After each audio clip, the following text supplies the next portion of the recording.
Olá, tudo bem com você? Eu sou o professor Wilson Amaral, professor de Teologia, e no vídeo de hoje nós vamos responder a seguinte questão: qual é a divisão clássica da teologia? É interessante dizer que existe uma teologia sistemática chamada teologia sistemática básica ao alcance de todos, de um estudioso chamado Charles Raya, e ele propõe que a teologia ela precisa ser conceituada basicamente em três perspectivas. Na primeira perspectiva, nós temos a teologia do ponto de vista da época, que envolve o estudo da teologia patrística, o estudo da teologia medieval, o estudo da teologia reformada e o estudo da teologia contemporânea. Na segunda perspectiva, nós temos a teologia do ponto de vista da opinião, e isso envolve a teologia do ponto de vista de São Tomás de Aquino, que é chamado de teologia tomista. Nós temos a teologia de Agostinho, Aurélio Agostinho, que é chamada de teologia agostiniana. Nós temos a teologia do ponto de vista de Lutero, que é chamada de teologia luterana.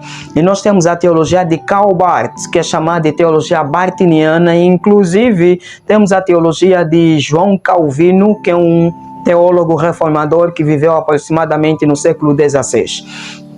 Na terceira perspectiva, nós temos a teologia do ponto de vista da ênfase. A teologia do ponto de vista da ênfase envolve a teologia bíblica.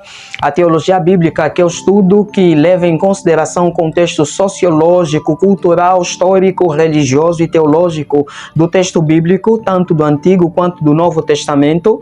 Nós temos a teologia sistemática, que é a organização das verdades principais da fé. Nós temos a teologia exegética, que consiste no estudo da busca pelo significado original do texto bíblico. Nós temos a teologia filosófica, que analisa as questões voltadas à teodiceia, a questão da origem do mal, Deus criou o mal. E nós temos a teologia chamada teologia pastoral, que estuda aspectos voltados ao ministério pastoral, a questão da gestão eclesiástica também.